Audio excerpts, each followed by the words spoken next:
Nós vamos então dar continuidade aqui ao estudo do nosso Livro dos Espíritos, livro 4, Esperanças e Consolações, capítulo 1, Penas e Gozos Terrenos, e o item que nós vamos estudar hoje, deixa eu pegar rapidamente aqui só um instantinho, o item que nós vamos estudar hoje é o felicidade e infelicidade relativas. Nós estudamos na questão 920 se o homem pode gozar na Terra de uma felicidade completa. Nós estudamos bastante sobre isso, né? Na verdade, nós dedicamos o nosso último estudo apenas nessas duas questões, 920 e 921, para entendermos o que é a felicidade completa, que tipo de felicidade nós vivemos aqui no nosso mundo hoje, uma felicidade que, na verdade, ela vem... são pequenos momentos de prazer e satisfação que nós mascaramos como felicidade, né, para justificar o nosso estado de espírito, mas é um estado de espírito ainda muito restrito às condições do mundo material, porque nós ainda não conseguimos desenvolver esse potencial dentro de nós, né? E depois, na questão 921, Kardec insistiu na resposta dos espíritos, dizendo que não é possível viver a felicidade completa no mundo de provas e expiações. E Kardec então perguntou, enquanto não se verifica a mudança do nosso planeta, se é possível nós vivermos uma felicidade relativa. E aí sim, os espíritos disseram que sim, é possível, mas que somos nós os artífices da nossa própria infelicidade. Bom dia, professor. Da nossa própria infelicidade. E é então que, se praticássemos a lei de Deus, nós poderíamos nos poupar de muitos males e gozar de uma felicidade tão grande quanto o comporta a sua existência num plano grosseiro. Então, plano grosseiro como o nosso, mundo de provas e expiações, não temos a possibilidade de viver uma felicidade plena, já que essa felicidade plena ela é desprovida de qualquer tipo de sofrimento. E nós ainda somos aqui envolvidos em sofrimentos de ordem moral, sofrimentos de ordem física, de ordem emocional, psíquica. Então, isso tudo porque o ambiente que nós vivemos é propício a isso e nós favorecemos mais ainda, dando vazão, abrindo as possibilidades para que essas dificuldades se intensifiquem, né, em nossas vidas. Na questão 922, começando aqui então o nosso estudo propriamente, a felicidade terrena é relativa à posição de cada um. Uma afirmação que Kardec faz. E de fato é assim. Então, relativa à posição de cada um. Essa posição social, essa a sua condição, na verdade, a condição de saúde. Então a gente lembra, né, que pela Organização Mundial de Saúde, nós temos ali que o estado de saúde pleno diz respeito à saúde física, emocional, social e espiritual. E nós acrescentamos, né, o espírita também, que diz respeito à nossa relação com o mundo espiritual. Então, de acordo com a posição de cada um, eu posso, por exemplo, ter uma vida material bem tranquila, mas uma vida de relação, uma vida familiar, uma vida de trabalho muito difícil. Eu posso, por exemplo, ser uma pessoa absolutamente saudável, vivendo grandes dificuldades material por uma questão de desemprego, pelo ambiente onde eu vivo. Eu posso ter um bom trabalho, eu posso ter uma vida social muito bem construída, mas sou uma pessoa que vive com depressão. Então nós percebemos assim que esse estado pleno é muito raro aqui no nosso mundo, exatamente por sermos espíritos ainda em evolução e vivendo ainda experiências de provas e expiações. Nós não temos um equilíbrio pleno de um indivíduo que tem uma vida material bem estruturada, não que ele vive em abundância. Não falamos de um indivíduo rico, mas que ele tem ali o suficiente para viver bem e se sinta bem vivendo com aquilo. Então ele tem uma vida material boa, tem uma relação familiar, social boa, equilibradamente psiquicamente equilibrado, tem uma vida orgânica, a saúde dele é plena, ele vive a sua fé com equilíbrio, com devoção, se sente satisfeito por isso. Então esse seria o modelo ideal para aproveitarmos tudo aquilo que o mundo pode oferecer com equilíbrio. Então, mas essa felicidade terrena, sendo relativa à posição de cada um, nós vemos então que desses 4 pilares que nós colocamos, ou esses 5 pilares, já que nós falamos também da relação com o mundo espiritual, nós não temos os 5 pilares, vamos dizer assim, no seu tamanho máximo. Se a felicidade seria ali o tamanho 10, algumas vezes nós temos ali 6 para um, 6 num pilar, 4 para outro, 7 no outro, 0 no outro. 0 não, que é muita coisa, né? Muito pessimismo.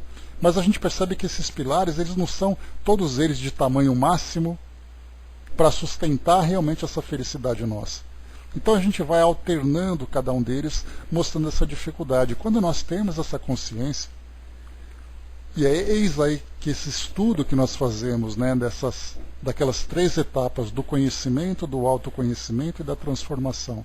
Quando nós temos então entendimento de como é a minha vida, eu consigo fazer uma leitura de como é a minha vida, de saber exatamente quais são as dificuldades que eu tenho.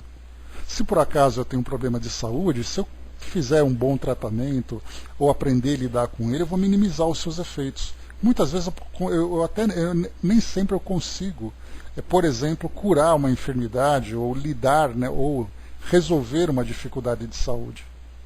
Mas eu posso viver tão bem quanto possível, tomando todas as precauções, fazendo ali todos os tratamentos, lidando com aquilo. Se por acaso eu tenho uma relação conflituosa dentro de casa, no meu ambiente de trabalho, na sociedade que eu vivo, eu faço uma análise. Qual exatamente a minha contribuição para que esse tumulto aconteça? Então eu posso minimizar isso através de mudança de atitude. Se por acaso a minha questão, o meu problema é uma questão financeira, eu vou fazer então os ajustes necessários para evitar gastos excessivos, conseguir ali uma forma de melhorar a minha renda e tal, para viver dentro do possível, não esbanjando aquilo que eu não tenho. Se o meu estado emocional se encontra desequilibrado, eu tenho que me perguntar qual é a causa e eliminar essa causa para que eu possa então entrar nessa harmonia. E assim a gente vai então conhecendo exatamente as dificuldades que nós temos e trabalhando pela sua solução. Só que pelo fato de nós vivermos ainda nessa condição de ignorância, a gente encontra esses desequilíbrios nesses pilares e infelizmente nós pioramos isso ainda, né? Nós abalamos mais ainda esses pilares. Quanto mais eu sofro, mais revoltado eu fico. Aí então eu intensifico. E aí então a gente entra naquele pensamento que diz, né, que a dor é necessária, mas o sofrimento é opcional. E nós temos ali essa facilidade de escolher esse sofrimento para poder mostrar a nossa insatisfação. Então a doutrina, tendo ali o papel de um consolador prometido, ela tem exatamente essa função de fazer que nós entendamos que a dor não é a nossa inimiga. Que a dor, na verdade, é parte de um processo de aprendizado exatamente para despertar a nossa consciência. E quando nós despertamos e nós começamos a fazer o trabalho objetivo, o trabalho eficaz para a nossa transformação, a tendência é que esse sofrimento diminua cada vez mais, até que nós atinjamos esse grau máximo em todos esses pilares. Os 5 pilares no melhor grau que a gente consegue alcançar. Aí sim a gente vive essa felicidade relativa na Terra de acordo com a posição em que nós nos encontramos. Deixa eu ver aqui. O Hermes colocou aqui, né? O Flávio colocou em cima, né? Isso deve ser porque priorizamos a felicidade no ter e não no ser. Mas acontece, Flávio, a gente vê que o detalhe é que a gente não sabe ainda ser. Tudo que nós aprendemos, né, se nós observarmos bem, a própria educação que nós recebemos diz respeito em acumular, em ter. Né? Então, quer dizer, como é que a gente vai aprender a ser se nós só aprendemos a ter? Aí então vem a grande diferença, né, do que a doutrina nos proporciona. E na verdade as verdadeiras escolas religiosas, as escolas do espírito, que mostram para nós exatamente vermos esse ser. Só que ainda é um aprendizado tão precário, um aprendizado tão equivocado, né? Tanto é assim que a gente vê que muitas instituições religiosas acabam fazendo que as pessoas valorizem a relação com Deus a partir dos presentes que Ele oferece. Olha, se você rezar, você vai ter. Se você rezar, Deus vai te dar. Se você rezar, você vai conseguir. Mas conseguir o que exatamente? Tudo aquilo que diz respeito ao mundo material. Então é aquilo que a gente fala. Como é que a gente vai conseguir alcançar essa felicidade se nós não sabemos sequer o que é felicidade? Como é que nós vamos fazer o trabalho de transformação se nós não sabemos por onde começar? Então essas reflexões que vão mostrando para nós a priorizarmos os valores realmente do indivíduo, do espírito, quando nós entendemos o que é o espírito. Então, felizmente, nós temos o privilégio, né, de estarmos nessa filosofia que mostra para nós quem exatamente somos, qual é a nossa realidade, qual a importância desse ambiente onde nós nos encontramos, as suas dificuldades, as suas facilidades. Aí cabe a um de nós, então, fazer o trabalho a partir do esclarecimento que nós temos. O Hermes colocou, né, só em ter acordado e me sentir no mundo dos encarnados, sinto-me feliz, né? Quer dizer que quando você se acordar no mundo dos espíritos, você não vai ser feliz, Hermes? Olha lá, hein? Lá a gente vai ser feliz também, de repente até mais do que aqui. De repente não, né? Mais do que aqui ainda. Conforme os próprios espíritos dizem para nós, né? Saindo da gaiola, o passarinho voa, né? Então, nenhum passarinho canta com alegria, canta com felicidade, né? Mas por enquanto, é aquela história, né? No mundo espiritual a gente vai ser feliz, né? Mas enquanto não chega, a gente está feliz aqui também. A Jane colocou, né? Oportunidade todos terão, né? Se nela desejarem entrar, né? É um processo longo, né, Jane? Porque a gente aprendeu durante muitas encarnações uma ideia muito limitada do que é viver aqui no mundo, sem ter aquela consciência do antes e depois da nossa existência, sem entendermos a nossa relação verdadeira com Deus, sem entendermos a nossa natureza. Para muitos de nós, como eu comentei com vocês já, essa é a primeira vez que a gente tem contato com essa filosofia. Para aqueles que já tiveram anteriormente, mesmo que a doutrina não existisse antes, mas as ideias sobre o mundo espiritual, sobre a imortalidade do espírito, eram ideias já vivas. A gente só encontrou as ideias mais organizadas a partir de agora, né? Então, para muitos de nós que teve esse primeiro contato, a gente está agora se engatinhando, tendo essa noção, né? Então, felizmente, a gente tem esse desejo e essa determinação de estudarmos, de aprendermos cada vez mais, e aí então a gente vai fazendo as nossas interpretações, vai fazendo aqui as interpretações, a gente vai fazendo ali as nossas reflexões, para poder encontrar aquele equilíbrio a partir dessas lições que nós recebemos. O soldado colocou: a doutrina é uma boa doutrina, né? Porém requer um bom estudo sobre, né, muita reflexão, muita pesquisa. Por isso que a gente vê, né, soldado, que a doutrina espírita, ela não é um culto, ela é uma educação. A própria Dora Encontre, né, que é ali doutora, pós-doutora até, né, sobre educação do espírito, né, que é o tema que ela desenvolveu, fala exatamente sobre isso. Educar o espírito requer muito aprendizado. Por isso que em centro espírita você não tem o altar, você tem sala de aula. A gente tem aquele auditório para palestra exatamente para poder ouvir ali as mensagens, as reflexões. A doutrina espírita, a dona Nena Galves, né, que muito amiga do Chico na época, né, em que eles trabalhavam aqui juntos, ela sempre diz, né, que a doutrina espírita se encontra nos livros. E é exatamente isso, e dos livros passam para nossas mentes e depois então envolve os nossos corações. Primeiro chega nos nossos pensamentos, esclarecer a nossa consciência, e depois então aquecer os nossos corações. Então tudo isso que a gente está fazendo aqui é parte desse processo. Seguindo em frente aqui, né? A Jane colocou aqui antes, né? Por isso a justiça divina é a matemática de amor no destino de todo espírito em processo de evolução, né? Walter Barcelos, né, colocou essa ideia, e de fato é assim mesmo. Então a gente vê que interessante, né? Essa reflexão de tudo isso que a gente falou até agora foi apenas dessa primeira oração que nós tivemos aqui. Eu nem li a pergunta completa ainda, né, Didi? Mas bom dia. Então, mais uma vez, questão 922. A felicidade terrena é relativa à posição de cada um. Então essa afirmação que Kardec trouxe nos levou a essa reflexão sobre quem somos, onde estamos, de que forma nós vivemos, qual é o grau em que nós nos encontramos em cada condição que possa nos levar a essa verdadeira felicidade. Kardec continua: o que é suficiente para a felicidade de um faz a desgraça do outro. Então, o que é suficiente para a felicidade de um faz a desgraça do outro. Certa vez, a gente ainda vai continuar preso aqui na pergunta, né? Nem chegou na resposta ainda.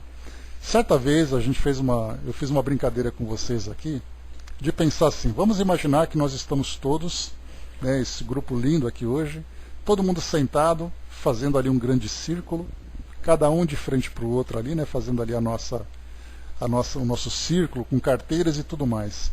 Em cima de cada carteira nós temos o nosso próprio prontuário. O meu prontuário deve ter uns 20 quilos mais ou menos de papel, né? de tanta história para contar, de tantas coisas para aprender, de tantas coisas para resolver. Mas cada um entra com a sua própria história. E aí então um olha para o outro e tal. E aí a gente vai fazer a seguinte brincadeira, todo mundo trocar de prontuário. Eu passo a minha vida para vocês e vocês vão passando cada um a vida para o outro. Então eu vou entregar para vocês toda a minha família, tudo aquilo que eu faço, tudo aquilo que eu aprendi, tudo aquilo que eu preciso fazer. E eu pego o prontuário do outro. Aí então a gente começa a folhear o prontuário para dizer assim, deixa eu ver como é que vai ser a minha nova vida. Aí quando eu passar o prontuário para o outro, eu vou dizer assim, ai, graças a Deus me livrei disso. Agora é problema dele. Aí eu pego o prontuário de quem está do lado. E eu começo a folhear. E eu falo, meu Deus, é isso que eu vou ter que viver? Mas mais do que isso, eu vou olhar muitas vezes para muitas coisas desse novo prontuário, para quem estiver do meu lado. A gente está fazendo um grande círculo aqui, né? Então eu vou pegar aquele prontuário, eu vou começar a olhar e vou pensar assim, é sério que ele reclama por causa disso? Porque aquilo que é felicidade para mim, para ele não é. Aí eu vou dizer assim, poxa, mas ele vive naquela família e fica arrumando encrenca de graça de uma coisa tão simples para resolver. Ele tem aquele problema emocional que bastaria ele mudar o pensamento e seria fácil. Só que eu consigo achar facilidade nisso olhando no problema do outro. Aí quem pegou meu prontuário vai dizer assim, eu não acredito que ele está chorando por causa disso. E assim a gente vai observando. O que é para mim um sofrimento, para o outro não é. O que é para mim uma felicidade, para o outro também não é. Então cada um tem ali o seu próprio prontuário a partir das escolhas que fez, a partir das experiências que vivenciou. E a mesma coisa acontece, já que nós estamos falando sobre felicidade aqui no nosso mundo material, o que é felicidade para mim pode não ser para o outro. Ah, mas eu só me sinto feliz se eu estiver morando em tal lugar, vivendo de tal forma, com tais pessoas. Quer dizer que se você não tiver isso, sua vida vai ser um verdadeiro inferno. Agora, para o outro, basta ter um pouquinho mais daquilo que ele não tem, que já é o suficiente. Por isso que a felicidade, como Kardec afirma aqui para nós, e essa é uma afirmação que ele traz e nós vemos lógica disso, não aceitamos a afirmação de Kardec, é porque foi Kardec que disse. Nós aceitamos porque tem lógica esse raciocínio que ele apresenta para nós, como tudo aquilo que para nós é um aprendizado. Não aceitamos aquilo que a doutrina espírita traz pelo fato dos espíritos dizerem.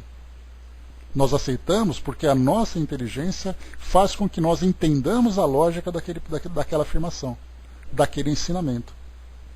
Porque nós não estamos sendo adestrados, nós estamos sendo educados. O adestramento é, faça que você ganhe um biscoitinho. Não faça, você vai ser castigado. A educação é, vamos aprender juntos. Tem coisas que nós aprendemos com muita facilidade, tem coisas que dá aquela coceirinha atrás da orelha, porque é exatamente esse processo de aprendizado que nós estamos vivenciando. Então essa felicidade relativa que Kardec traz para nós, de acordo com a posição de cada um, nós vemos absoluta lógica. Porque se nós trocássemos de prontuários, trocássemos de vida, como é que será que seria a nossa vida? Seria melhor ou seria pior? Eu vou lamentar de ter perdido aquilo que eu tinha e não valorizava? Ou eu vou agradecer por receber aquilo que o outro não valoriza? Como seria essa brincadeira que a gente faria? Quanto tempo a gente ia aguentar viver tudo isso? E nós temos filmes, né, inclusive, que falam sobre isso, né? Vários filmes nacionais, vários filmes internacionais, que um dia a pessoa acorda, tem um raio que cai em cima dela, e de repente ela acorda na vida do outro. E aí então é uma coisa de comédia e coisa e tal. Mas e na vida real, como seria? Será que nós perceberíamos aquilo que nós estamos vivendo hoje? O soldado colocou, né, a vida é uma experiência enriquecedora, né, mesmo com tantos problemas e dificuldades. Né, de tudo pode vir um aprendizado, basta que a gente saiba aproveitar. Porque enquanto, né, é para aquela coisa da criança, né, você leva a criança para tomar vacina, você é um malvado, porque aquela vacina é dolorosa. Mas a vacina é essencial para a saúde dela. Para a saúde e para a própria vida dela. E para nós a vida é assim. A vida traz essas dificuldades. E com essas dificuldades todas, a gente tem ali o objetivo, que é o aprendizado. Basta que nós entendamos. Esse é o papel desse capítulo que nós falamos agora. Esperanças e consolações. Quando nós falamos sobre penas e gozos terrenos, entender que essas penas têm uma razão de ser, E esses gozos também têm uma razão de ser. Tudo é resultado, como nós sabemos, não de um capricho divino, que escolhe assim, olha, não fui com a sua cara, principalmente a Andréia que chegou atrasada, não vou com a cara da Andréia, portanto eu vou colocar ali uma coisa bem amarga na vida dela. Ou seja, Deus não tem esse capricho. Deus, ele, na sua pedagogia, ele diz para nós assim, é você que é o construtor do seu próprio caminho. É você que vai decidir se você quer ser feliz ou infeliz. A Jane colocou lá em cima, né, no mundo de provas e expiações é natural que a justiça realce mais os sofrimentos, né, as lutas e as dores. O motivo é a inferioridade moral, né? E não apenas uma questão de realce, né, mas a dor para nós é muito mais incômoda, né, Jane? Quando eu estou feliz, eu fico quieto. Quando eu estou com dor, eu reclamo. Por que não elogio os bons momentos? A gente não tem ainda essa tendência, né? Duda colocou, né? Ainda somos doentes encarnados, vivendo nesse hospital escola, na ignorância, na sombra do egoísmo e do orgulho, mesmo nesses momentos difíceis onde passamos situações que até chamam de infelizes. A forma de gratidão sempre será o reforço para que todos se sintam alertados para uma melhora substancial do seu ser como pessoa física. Portanto, a Terra ainda mostra que só com o esforço de cada um momento é seu. É nosso também, né? O plano espiritual precisa de alguns aqui, mas a volta é necessária para o melhor relacionamento entre as nações mais empobrecidas e a transformação do ser consciente que tudo pode ser mudado e vai mudar com certeza, né? A luz sempre eliminará a sombra. Portanto, só a prece aos que chegam e a oração aos que ficam será a melhor parte dessa fatia chamada de amor ao próximo, né? Parte do processo de aprendizado para todos nós. Brás lembrou aqui, né, os caminhões do exército sendo usados para acolher defuntos na Itália, né, Brás? Só fazendo um paralelo, Brás, eu vi hoje de manhã no jornal mostrando que na Itália existem filas de sepultamento, falta de caixões para sepultar as pessoas, né? Então, assim, é uma coisa muito caótica que está acontecendo, que faz parte do aprendizado também. Marral, bom dia. Continuando, pessoal, vamos lá para a pergunta, né? Vamos acabar a pergunta aqui de novo, vai lá. A felicidade terrena é relativa à posição de cada um. O que é suficiente para a felicidade de um faz a desgraça do outro. Há, entretanto, uma medida comum de felicidade para todos os homens? Então, como nós vimos, né, Kardec foi costurando esse raciocínio de uma forma não surpreendentemente inteligente, né, porque nós já conhecemos a perspicácia de Kardec. Mas ele foi costurando esse raciocínio, mostrando que a felicidade é relativa à posição de cada um. O que é bom para um não é bom para o outro, o que ele acha que não é. Mas existe ali um ponto comum entre todos? Será que nós encontramos uma medida básica, mediana, para que nós encontremos essa felicidade relativa? Respondem os espíritos. Para a vida material, a posse do necessário. Então vamos para a primeira parte da pergunta. Então, se nós, quer dizer, como é que eu posso encontrar a felicidade? Aquilo que é necessário para mim. Nós observamos na vida desses espíritos que reencarnaram aqui no nosso mundo e que se tornaram referência para nós, uma referência de conduta, uma referência de vida. Nós percebemos que esses espíritos, ou eles viviam com grande humildade, nós vimos isso na vida do Chico, né? A casa que ele morava, a vida que ele tinha, quais eram ali as suas posses, de que forma que ele vivia com a sua aposentadoria. Para muitos aquilo é insuportável. Como é que eu vou viver uma vida tão sem graça como aquela? Como é que eu posso viver daquela forma se eu não posso comprar isso, se eu não posso comprar aquilo? Mas para ele é suficiente. Pode ser que ele tivesse ali um capricho ou outro de querer comprar uma coisa aqui, uma coisa ali, né? Lembra daquela história que eu já contei para vocês que ele comentava, né? Que comentaram sobre ele, que ele queria ter aula de piano, então ele marcou com a professora de piano quarta-feira, tal, numa quarta-feira. Aí então ele estava todo lá empolgado, que ele queria aprender a tocar piano e tal. Aí Emmanuel apareceu. Chico, o que você está fazendo? Ah, eu estou aqui me preparando porque eu vou ter aula de piano. E você vai deixar aquele monte de gente esperando no centro espírita para você aprender piano? Rapidamente ele cancelou a aula de piano e foi ali então trabalhar, porque era o local que ele tinha que trabalhar. Então, eram coisas de capricho. que ele também tinha, né? Mas assim, a gente percebe então que, como eu dizia para vocês, ou o indivíduo vive bem com aquele pouco que ele tem, que é do que ele precisa de fato, ele não passa necessidade. Ele vive apenas com aquilo que ele precisa. Ou o indivíduo vive num ambiente que tem ali muitos recursos, mas ele sabe administrar esses recursos. Porque a ideia que nós temos de elevação espiritual é sempre aquela pessoa que vive naquele lugar simples. A gente nunca pensa num espírito que traz uma elevação espiritual, que é, por exemplo, um empresário que desenvolve uma comunidade, que sustenta muitas famílias com os empregos que ele oferece. Ele não está desfrutando do capricho da posição. A responsabilidade dele é promover o desenvolvimento daquela sociedade. Ele acaba se tornando, por exemplo, um empresário que fornece emprego para 1000 pessoas, e essas 1000 pessoas representam 1000 famílias. Gera impostos, sustenta aquela comunidade, ajuda no desenvolvimento com trabalhos sociais. E aí vai dizer, não, ele não é um espírito elevado porque ele tem muito dinheiro. Elevado é aquele que mora naquele quarto e cozinha, com toda aquela simplicidade, fazendo caridade. Mas é aquele que se dedica a vida toda para poder ali sustentar aquele patrimônio e fornecer emprego para aquelas pessoas. Por isso que a gente coloca a vida material é a posse do necessário. E aquele que possui muito e sabe administrar isso em benefício de todos, também é aquele que é feliz. É certo que para ele, aqui no mundo material, ele tem uma posição, mas a gente nunca pensa. Eu me lembro de uma reportagem de uma propaganda que passava na televisão, sobre, isso foi na década de 1990, por exemplo, né? Eu acho que foi isso, 1990, que falava sobre valorizar o deficiente físico para trabalhar. E a propaganda dizia assim, falava sobre Antônio Hermílio de Moraes, e dizia assim, Antônio Hermílio de Moraes, ele trabalha 16 horas por dia, sentado. Essa era a ideia, né?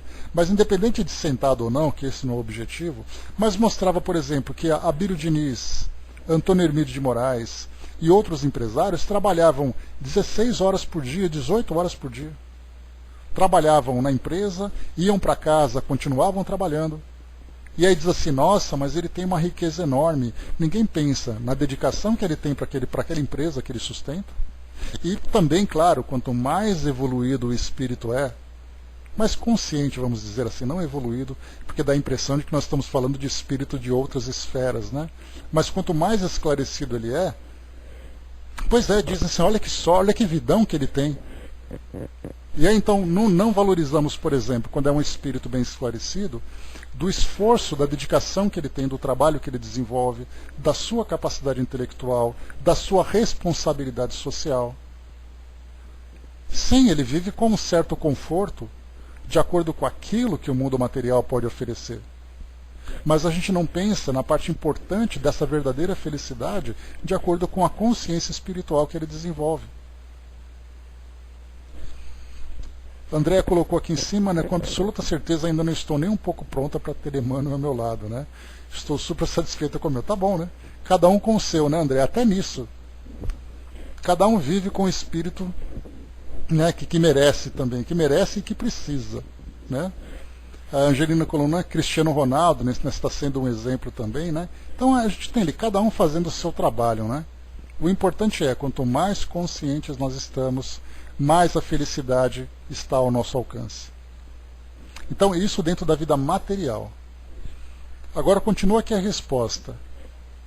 Para a vida moral, a consciência pura e a fé no futuro.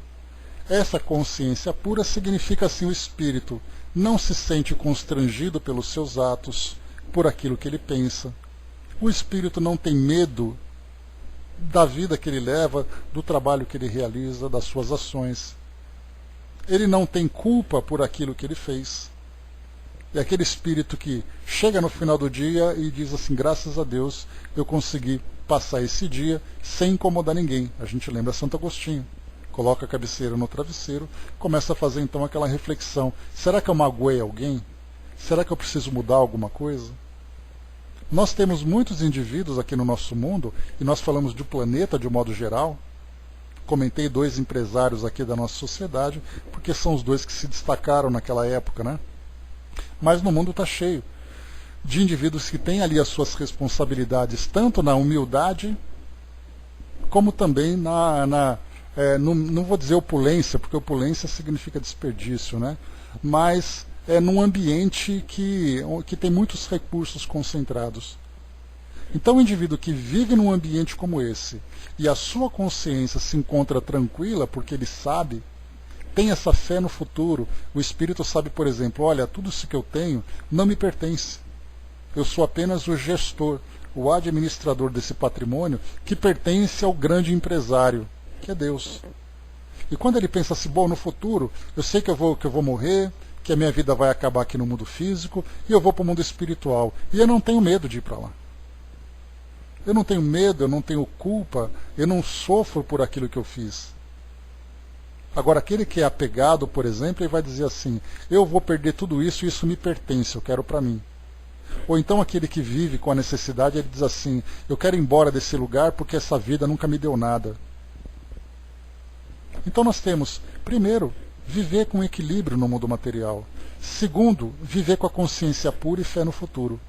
Se cada um de nós, independente da posição em que nós nos encontramos, não importa se eu vivo aqui no Brasil, se eu vivo na Europa, se eu vivo na América do Norte, se eu vivo na Ásia, na África, se eu vivo num ambiente que tem muita riqueza, se é um ambiente que tem pouca riqueza, o importante é, se eu tiver esses 2 elementos como ponto de equilíbrio, de referência para a minha vida, certamente eu vou ter então essa felicidade terrena muito mais próxima.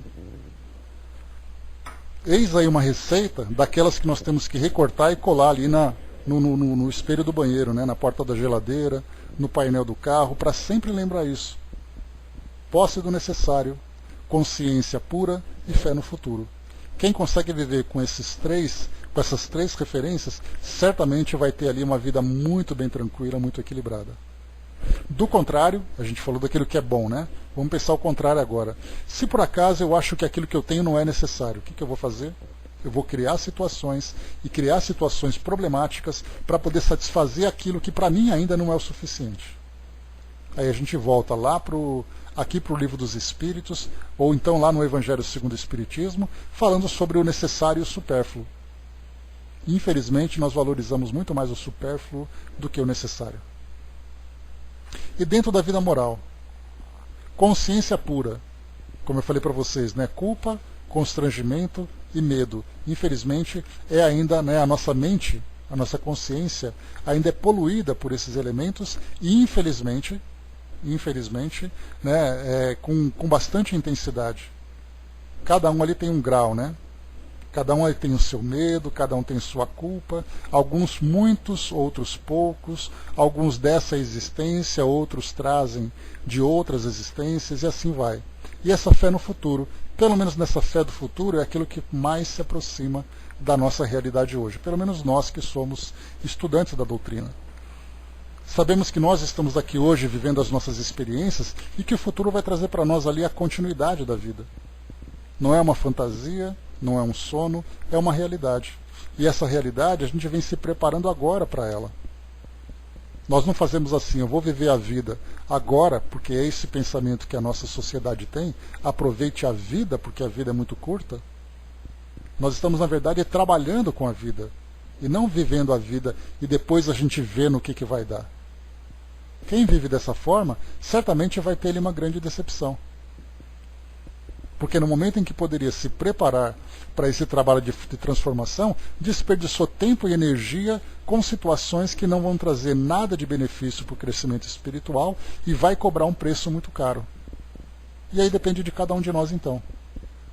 Para finalizarmos, posse do necessário, consciência pura e fé no futuro.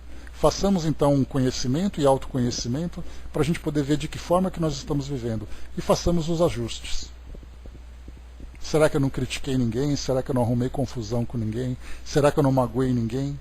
E assim a gente vai avançando nessa transformação. A Jane colocou, né, é tão fácil e muito complicado, né? É só lembrar de Jesus, né? Eu não vim para os sãos, e sim para os doentes, né? Somos criaturas doentes de coração e fracas de espírito, né? E Jesus veio para nós como uma referência de conduta e não como um objeto de adoração. Se nós pegarmos, por exemplo, o mundo cristão hoje, que tem ali mais de 1 bilhão de pessoas, a esmagadora maioria desse bilhão ainda vive na ideia da adoração. Porque Jesus vai me salvar, então eu vou adorá-lo. E essa adoração, na verdade, me perdoem aqui a expressão, ela na verdade é aquela ideia de ficar puxando o saco, né? Não, porque eu vou ficar adorando, vou ficar bajulando. Essa bajulação, na verdade, deve se transformar em observação de exemplo, e essa observação de exemplo vai fazer para nós exatamente ali a transformação de que nós precisamos. Então não é a salvação, venha me salvar porque eu estou pedindo, implorando, porque eu estou te adorando. Não. A referência que nós temos de Jesus, na verdade, é exatamente esse mestre, esse professor, que veio trazer esse exemplo. Então, quando ele diz que não veio para os sãos e sim para os doentes, é para dizer para o doente, olha, levanta dessa cama por sua vontade própria e se transforme para que você não caia de novo. E não simplesmente fazer com que o doente se levante e ande sem que ele responda por aquilo que ele mesmo criou. Então a ideia da adoração e da bajulação ainda acabam se tornando, as ideias, né, acabam se tornando para nós algo extremamente tóxico. Porque isso intoxica a nossa mente, intoxica a nossa fé, as nossas crenças. E nós temos que entender exatamente ali a importância do exemplo. É o exemplo que arrasta, é o exemplo que transforma. Eu dou o exemplo e me observa e me segue quem quiser. Quem não quiser continua vivendo o que está vivendo. E é então isso que a gente faz. São muitos cultos exteriores, são muitas manifestações religiosas de fé, mas o exemplo não é apresentado. É como se nós nos fechássemos dentro daquele ambiente de pedra, de concreto, de cimento, e nós acreditássemos que a nossa salvação está ali. E a nossa salvação não está ali, ela está fora dali, que é onde a gente vai viver a nossa vida, dentro da família, dentro da casa, na nossa sociedade. Porque professa e até acredita e se ilude, só que como Emmanuel lembra para nós, só se desilude quem se ilude. Então nós já chegamos nesse ponto, que sim, quando nós pedimos ajuda, nós lembramos daquela clássica expressão, ajuda-te, que o céu te ajudará. Quando você faz a sua prece pedindo o amparo de Jesus, faça a sua parte, estamos fazendo isso agora. Quando nós pedimos, né, Jesus abençoe o nosso mundo, venha nos ajudar nesse momento de grande sofrimento. E aí Jesus para e fala assim, tá, o que vocês estão fazendo então para poder fazer com que isso desapareça? Ou seja, se nós quisermos viver a mesma vida que nós estamos vivendo, sem transformação, esperando que as coisas aconteçam miraculosamente, certamente a decepção vai chegar. A Jane colocou, né, assim vamos, né, estamos matriculados na vida corpórea para reiniciar a reparação dos erros e a construção da própria felicidade com o endereço certo na consciência e no coração. Então hoje esse despertar que nós temos hoje, que a doutrina espírita nos proporciona, já é o suficiente para que a gente... Vai com Deus, professor, até mais. Já é o suficiente para que a gente dê passos firmes e bem direcionados nesse caminho que nós estamos construindo para a nossa felicidade. O soldado colocou, né, pedir e obtereis. Ajuda-te que o céu te ajudará. O universo dá tudo o que precisamos, né, e o labor para conquistarmos, né, recebemos as ferramentas e trabalhemos para conseguir o que desejamos. Nós temos, soldado, a ferramenta, nós temos o projeto e nós temos o auxílio. É nós que temos que trabalhar. É essa vontade que muitas vezes nos falta. Até porque a gente lembra também que para que a gente possa se espiritualizar, né, exige de nós muitas renúncias. E essas renúncias têm um preço muito alto para nós, né? Renunciar ao nosso ego, renunciar aos prazeres, renunciar aos nossos interesses. Por exemplo, quantas pessoas em suas orações fazem pedidos para o plano espiritual para melhorar a vida material? Mas aí você olha então o cartão de crédito e o extrato bancário das pessoas que fazem essas preces e você vê quantos gastos fúteis aconteceram, Quantas coisas poderiam ser dispensadas? Quantas mudanças de hábitos poderiam ter acontecido? Então, na verdade, eu quero que a vida me satisfaça naquilo que eu quero, não naquilo que eu preciso. Quando nós tivermos essa consciência, tudo se transforma. Agora que nós já lemos a pergunta, né, vamos para a resposta. Nós já lemos a resposta aqui também, né? Então, beleza, pessoal. Próxima questão. Deixa eu só ver aqui rapidamente uma coisa.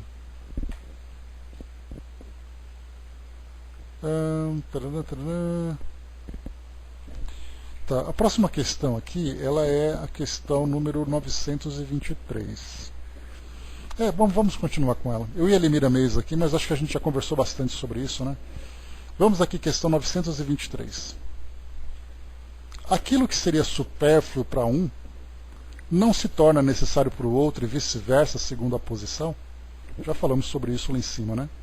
A resposta: sim, de acordo com as vossas ideias materiais, os vossos preconceitos, a vossa ambição e todos os vossos caprichos ridículos, para os quais o futuro fará justiça quando tiverdes a compreensão da verdade. Sem dúvida, aquele que tivesse uma renda de 50 mil libras e a visse reduzida a 10 mil, considerar-se-ia muito infeliz, por não poder continuar fazendo boa figura, mantendo o que chama de a sua classe, ter bons cavalos e lacaios, satisfazer a todas as paixões, etc. Julgaria faltar-lhe o necessário.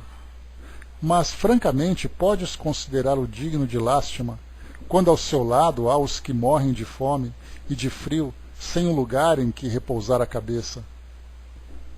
O homem sensato, para ser feliz, olha para baixo, jamais para os que lhe estão acima, a não ser para elevar sua alma ao infinito. Então, o que nós temos? Olhar para cima e ver onde nós podemos chegar, e olhar para baixo e observar o que nós conseguimos avançar. Só que até mesmo nesse olhar, nessa forma de olhar, existe ali um critério. Se nós olhamos para cima invejando aquilo que nós não temos, certamente isso vai ser fruto de um grande sofrimento. Se nós olhamos para cima, observando os virtuosos e querendo nos espelhar nele, aí nós teremos então os nossos benefícios. Se nós olharmos para baixo e observar quem que nós estamos pisando, nós mesmos criaremos as dificuldades. Se nós olharmos para baixo e percebendo que como nós avançamos e aqueles que podem ser ajudados, nós teremos uma posição diferente nessa situação. E aí então, como é colocado para nós aqui, de 50 mil libras para 10 mil libras, Kardec faz aqui uma comparação financeira, né, que seria assim, vamos fazer uma atualização, já que a Miriam chegou. Fazendo uma atualização. Imagina que você tem uma renda de 50 mil e o outro tem uma renda de 10 mil, e você depois, com essa epidemia toda, a sua renda cai para 10 mil. Aí você vai dizer, meu Deus, que desastre que aconteceu na minha vida. Eu não vou poder continuar vivendo com aqueles 50 mil que eu tinha, comprar aquilo que eu comprava, frequentar os ambientes que eu frequentava, estar próximos aos, entre aspas, amigos da minha classe social. Eu vou ter que aprender até só com 10 mil. Mas aí, a gente pensa assim, mas espera aí, num país como o nosso, uma renda de 10 mil, será que é insuficiente para que alguém possa ter uma vida digna, sem esses excessos? Então, quando a gente começa a fazer comparação, nesses termos que Kardec apresentou para nós, a gente vê que para um é supérfluo, para o outro é mais do que necessário. Eis a reflexão que nós encontramos. Isso mostra também, inclusive, que são as nossas escolhas, a nossa forma de viver, né, a educação que nós recebemos. Inclusive, né, nós já conversamos sobre isso também, agora há pouco, né, falando sobre essa questão da educação, que é um problema muito sério que nós vivemos hoje. Não educação moral ou educação acadêmica, mas é uma educação na forma de viver, vamos dizer assim.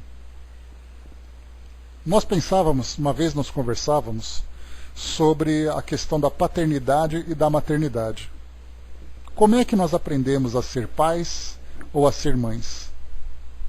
Onde nós aprendemos isso? Será que isso vem de uma forma instintiva? Ou será que nós somos preparados para isso? Nós já aprendemos, né, que o mundo espiritual traz para nós instruções, que ninguém aqui, né, é um bom pai ou uma boa mãe por acaso. Então, quer dizer, tudo para nós aqui é instrução. Só que no nosso modo de viver aqui na nossa vida, né, nós vamos aprendendo meio que na prática.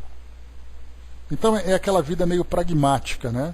O pragmatismo, a gente lembra que é aquela ideia que faz com que você se comporte de acordo com as circunstâncias. Então você não mantém uma filosofia direcionada para um objetivo.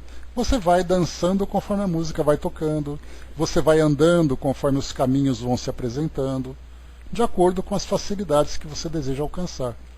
Por isso esse pragmatismo ele é muito diferente da ideia espiritualista. Porque quando você tem aquele objetivo que eu quero ser uma pessoa melhor, você forma então esse projeto existencial, você segue esse projeto para alcançar aquele objetivo. Dentro de uma visão pragmática, você vai agindo de acordo com as circunstâncias. E muitas vezes essas ações violam aquele projeto espiritual que você tem. Então, para que a gente possa ter uma vida equilibrada, há a necessidade de você saber viver essa vida equilibrada. Como diz o rei, né? É preciso saber viver. Essa expressão de Roberto Carlos na sua música, ela seria o suficiente para a gente fazer um seminário de um dia inteiro. E acreditem, não é um exagero. Porque quando nós falamos aprender a viver, nós incluiríamos a ideia social, a ideia psíquica, a ideia biológica, a ideia espiritual. Nós incluiríamos daqueles aspectos todos, até mesmo a vida espírita, como eu já falei para vocês. Lembram dos 5 pilares? Se nós pegássemos palestrantes, cada um focando num desses pontos, nós passaríamos o dia inteiro falando como é a melhor forma de nós vivermos. Então, qual é a educação que nós recebemos? Nós aprendemos com os nossos pais, que aprenderam com os nossos avós, que aprenderam com os pais, com os seus próprios pais. Nós aprendemos com os vizinhos, com os amigos que nós estamos aqui, cada um mostrando como é viver aqui no mundo material. E qual é exatamente o objetivo que nós temos? O objetivo é conquistar um patrimônio material. Isso não é uma ideia negativa, é só para a gente poder observar. Conquistar um patrimônio material para ter uma estabilidade, você constituir uma família, você envelhecer, se aposentar e morrer. É isso que a vida apresenta para nós. E é isso que nós aprendemos geração após geração. Conforme nós vamos voltando no tempo, se nós voltarmos, por exemplo, na época dos nossos avós, como eles viviam naquela época? Claro que eles tinham ali uma estrutura social, eles tinham ali uma estrutura tecnológica, né? A vida na infância, por exemplo, dos nossos avós, muito diferente daquilo que nós temos hoje, obviamente. E eles então viviam também nesse mesmo ambiente de acordo com aquelas circunstâncias. Mas o que eles esperavam da vida exatamente? Eles esperavam aquilo que os pais deles esperavam também, só que eles foram promovendo pequenas mudanças. Assim como nós tivemos mudanças na diferença dos nossos pais, assim como os nossos filhos também alcançaram as suas próprias mudanças, a gente vê que cada geração vai trazendo uma pequena mudança. Mas, de um modo geral, todo mundo parece que vive igual. Vive apenas em função daquilo que o mundo material pode oferecer. Dudu, a pergunta é exatamente essa que eu queria colocar para você. A gente acha que a nossa vida hoje, ela teve alguma piora. Tem gente que acha que teve alguma melhora. Mas a pergunta é, será que essas gerações anteriores eram realmente felizes? Se a gente voltar no tempo, por exemplo, dos nossos avós, as mulheres não tinham liberdade. Pergunta para uma mulher daquela época se ela era feliz. Que na verdade ela era aquela que passava, cozinhava e cuidava dos filhos. A mulher não tinha liberdade para poder se desenvolver. A mulher não tinha liberdade para expressar suas opiniões. A mulher era discriminada na sociedade. O mundo era machista. Era um mundo competitivo, tanto quanto é hoje. Então o que eu falo para vocês é assim, não é uma questão de melhorar ou piorar, é só para a gente observar as circunstâncias de cada geração. Mas a pergunta que eu fiz para vocês no início era, onde eles aprenderam a viver assim? Aprenderam exatamente dessa ideia pragmática. A gente vai vivendo de acordo com o que eu preciso. Se eu preciso fazer tal coisa, eu vou fazer o que é possível para poder chegar naquela época. A gente tinha a violência, que era muito presente naquela época, né, Andréia? As chineladas, aquela coisa toda. Dudu colocou minha avó, meus avós diziam que era muito bom, saudades deles, né? Talvez muito bons naquela época, Dudu, porque eles eram jovens. Porque depois que envelheceram e dependeram da nova geração, ficou bastante ruim. A mesma coisa pode acontecer também conosco hoje, né? Nós somos aqui, talvez temos uma relativa independência, aquela coisa toda. Quando nós envelhecermos e a vida mudar, a gente vai dizer assim, como eu era feliz. Então a gente sempre vai olhar para aqueles bons momentos, né? O Marral colocou, né? A mulher não cuida do filho. Sabe o que acontece, Marral? Esse tema já foi conversado também aqui na nossa sala. Cada mudança que cada geração vai imprimindo no seu modo de viver, vai trazendo desafios que a geração anterior não tinha vivido antes. Então, por exemplo, quando nós falamos sobre o passado ele era construído da seguinte forma. O homem trabalhava fora, a mulher ficava em casa cuidando dos filhos. Quando ela podia, ela ajudava ali com algum tipo de trabalho doméstico, né, ali para poder aumentar a renda, aquela coisa toda. Conforme o tempo foi passando, as mulheres foram conquistando a independência. Elas saíram também para poder conquistar o seu espaço. Só que isso teve um preço. 2 preços, na verdade. Quais são esses 2 preços? O primeiro era que a mulher não estaria tão presente no lar como estava antes.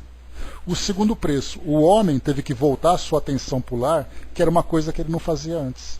Cuidar das crianças, das responsabilidades da escola, da educação moral, uma companhia maior.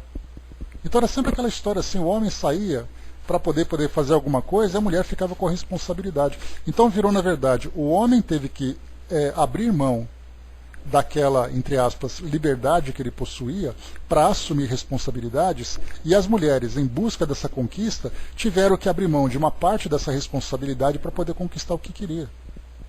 Então essa mudança que aconteceu é uma mudança que as gerações anteriores não tiveram.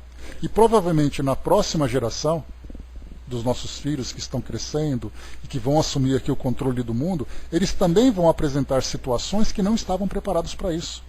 Vai com Deus, Flávio, até mais. Então tudo é novidade. A mesma coisa acontece também, uma coisa que eu trouxe de novidade, só para a gente poder concluir o raciocínio, é com relação à tecnologia. Nas gerações anteriores, o máximo que você tinha de relacionamento à distância era por correspondência ou por telefone. Você mandava uma carta para alguém, aquela pessoa respondia, muitos romances foram construídos nessa relação à distância e tudo mais. Hoje nós temos uma liberdade que nós nunca tivemos antes. Olha quanta coisa certa e quanta coisa errada nós estamos fazendo. Então cada novidade que vai surgindo, a gente não tem um manual de instruções. Você abrir e dizer assim, olha, a partir do momento em que a mulher for trabalhar fora, o homem vai fazer isso, a mulher vai fazer aquilo e as crianças também vão fazer isso. É tudo na prática. Na tecnologia, quando você se relacionar por alguém no ambiente virtual, as coisas serão assim, assim, assim. Não tem. Não tem uma receita pronta. Então nós aprendemos na prática. E geralmente, como nós ainda somos muito impulsivos e não temos ainda valores muito bem desenvolvidos, a gente começa pelo jeito errado. Aí depois a gente vai aprendendo com a dor e vai fazendo a coisa certa. Então tudo é novidade, cada geração tem sua novidade. Mas o detalhe que eu queria mostrar para vocês, né, que era aquela pergunta inicial, é onde nós aprendemos a viver dessa forma. A gente vai vivendo de uma forma impulsiva não, intuitiva, ou instintiva. E nesse instinto a gente sabe que é o seja que Deus quiser, né? O Fatival colocou, né, nós nem mesmo sabíamos que existiam essas novas maneiras, né? De quando nasci e cresci, as coisas mudaram muito e vão continuar mudando. E a ideia é, será que vai mudar para melhor? A tendência é sim, o mundo vai melhorar. Só que para o mundo melhorar, ainda tem muita coisa para resolver, para aprender, né? O soldado colocou, né, e também há casais homoafetivos que têm filhos genéticos de uma das partes ou adotados. Essa também é uma relação nova, né? Uma relação nova que nós temos hoje. O Dudu colocou, né, eu ouvi a novela de César de Alencar no rádio, né, com a minha avó, E a gente se divertia, né? Pois é, hoje vê fake news, né? Cidinha colocou, né? Mas as mulheres abriram mão, entre aspas, né? Porque na maioria das vezes o que acontece é a mulher assumir responsabilidades duplas, triplas, com jornadas de trabalho fora e dentro de casa. Por isso que eu falei, Cidinha, nesse processo as mulheres muitas vezes abrem mão de alguma responsabilidade para conquistar esse espaço, e esse espaço que ficou, essa responsabilidade, ou esse espaço dentro de casa que não ficou, deveria ser suprido pelos homens, pelos pais, que abririam mão daquela liberdade que eles tinham para poder assumir a responsabilidade dentro de casa. O que aconteceu? As mulheres com responsabilidades duplas e triplas. Então nós estamos ainda, o interessante é que nós estamos testemunhando essas mudanças todas, esses processos todos de transformação, vendo as coisas certas e as coisas erradas. Daqui 2, 3 encarnações a gente vai poder dizer assim, você lembra lá no começo do século XX que as pessoas faziam isso? Da mesma forma que nós dizemos assim, você se lembra na época, lá no final do século passado, quando nós tínhamos ali as mulheres que tinham que ficar em casa o tempo todo e os homens iam trabalhar? A mesma coisa que a gente fala daquela época, nós falaremos no futuro. E o detalhe é que nós estamos vivendo isso e percebendo isso acontecendo. Nas relações sociais entre as pessoas, nas relações familiares, a relação dos indivíduos com a tecnologia, a relação do indivíduo com o meio ambiente, coisa que na nossa época, eu lembro que eu falo para vocês, né, que na época em que eu estava na escola, eu estou com 51 anos, na época que eu estava na escola, não havia a palavra ecologia nos livros de ciência. Hoje, ecologia é um termo que todo mundo fala e precisa ser falado. Ou seja, de uma geração para outra, essa preocupação surgiu. E mesmo assim, nós continuamos fazendo todas as besteiras. Então são coisas assim que nós vamos aprendendo, acertando e errando. E, infelizmente, primeiro nós criamos a dor. Depois nós aprendemos com amor. E a gente não falava sobre isso no começo do nosso estudo, a respeito dessa pandemia toda? Que veio, né, que a gente pode considerar isso assim como sendo uma situação de aprendizado em que nós temos que tirar proveito disso. Se nós não aprendermos desse jeito agora, com tudo isso que está acontecendo, nós teremos novas situações para chamar nossa atenção. Guerras nucleares, né, que são o extremo daquilo que a gente está vivendo em termos de relação com a tecnologia, vivendo da pior forma possível. E os espíritos estão desesperados lá, né? Vamos controlar essas crianças que elas estão fazendo besteira. Infelizmente. Ontem tivemos um Getúlio Vargas, hoje temos um Bolsonaro, né? Cada um na sua época. Getúlio Vargas também era ali um ditadorzinho, né? 15 anos no poder, aquela coisa toda, e aquela geração do passado também reclamava muito dele. E nós teremos ali outros, né? Não teremos nenhum tipo de salvador da pátria. Nós teremos pessoas que sairão do próprio povo. Se nós queremos governantes, se nós queremos legisladores, se nós queremos juristas que sejam homens de bem e homens de valor, nós temos que transformar a sociedade, porque é da sociedade que eles saem. Aquelas crianças que estão hoje nas salas de aula, aprendendo, refletindo e tudo mais, são aquelas crianças que daqui a 60 anos estarão nessa posição de poder. Eis aí a questão, né? A diferença moral. Bom, diferença moral entre personalidade ou diferença moral entre época, né? Porque isso aí é coisa de bastante debate, né? Era uma época, por exemplo, quando a gente volta naqueles governos, né? Eram governos oligárquicos, né? Eram governos que procuravam os próprios interesses, enquanto a sociedade ficava esquecida. Aí apareceu um homem que procurava ali, virou o pai dos pobres e tudo mais. Então, tanta coisa foi acontecendo e cada geração. E é muito fácil para nós, né, lermos hoje nos livros de história sem estarmos vivendo naquela época. Porque quem vivia naquela época sofria os problemas da época. É a mesma coisa nós voltarmos um pouco mais no tempo e pensarmos assim, como é que era na época da escravidão? Hoje nós lemos nos livros de história sobre as casas grandes, sobre as senzalas, sobre os feitores, os senhores de escravo, mas vai viver naquela época a diferença que é. Levar chibatada nas costas para ver como é que era difícil. E pessoas que faziam isso com prazer ainda. Então cada época traz para nós um aprendizado. Por isso que a imortalidade do espírito é importante para nós. Nós aprendemos no passado e vamos trazendo esses valores para o futuro. Mas se não aprendermos bem, a gente repete os mesmos erros, né? A Jane colocou, né, para alguns isso parece real, mas nós não podemos mais agir assim. Será que amamos mais que Deus, nosso Pai, né? Creio que não, né? Santo Agostinho fala sobre a aventura da prece no Evangelho, capítulo 27. E é assim que o Espiritismo ensina que teremos todo o tempo possível para refazermos o caminho de ascensão espiritual, mais ou menos pecadores, etc., né? Parte do processo de aprendizado também. O soldado colocou ainda esse tipo de guerra invisível, né? Atualmente guerra cibernética também é resultado desse processo todo. Traz o corona para esquecer a guerra nuclear, né? Povo ajudando povos, né? Vamos ver. Deixa eu ver aqui, a Didma colocou, né? É o que falamos ontem, né? O que temos de entender do coronavírus, né? Todos temos que ser tocados, incomodados, sensibilizados, né? Um chamamento gigante, gritante para o nosso despertar. Por isso temos que encarar com responsabilidade, solidariedade e disciplina. E não entrar em desespero, né? Esse que é o bom das coisas, né? Mas enfim, pessoal, aqui, deixa eu ver aqui embaixo. Em qualquer época sempre existirá os problemas de cada uma, né? Então, vamos lá.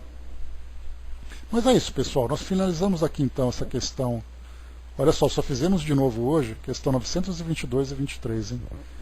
Só duas questões novamente, né? O que é ótimo, né? Porque nós aproveitamos muito esses temas, essas recomendações, essas instruções, né, para o nosso aprendizado. No nosso próximo encontro, na semana que vem, questão 924, continuaremos refletindo um pouco mais sobre tudo isso, né? E o bom é que a gente não fecha a porta, né, Andréia? Aqui o trabalho continua com as portas abertas, e aqui não tem coronavírus, até porque nossos antivírus estão muito bem atualizados, né? Então a gente se protege, não tem problema nenhum. Então é isso, meus amigos, fechando por aqui o nosso encontro de hoje.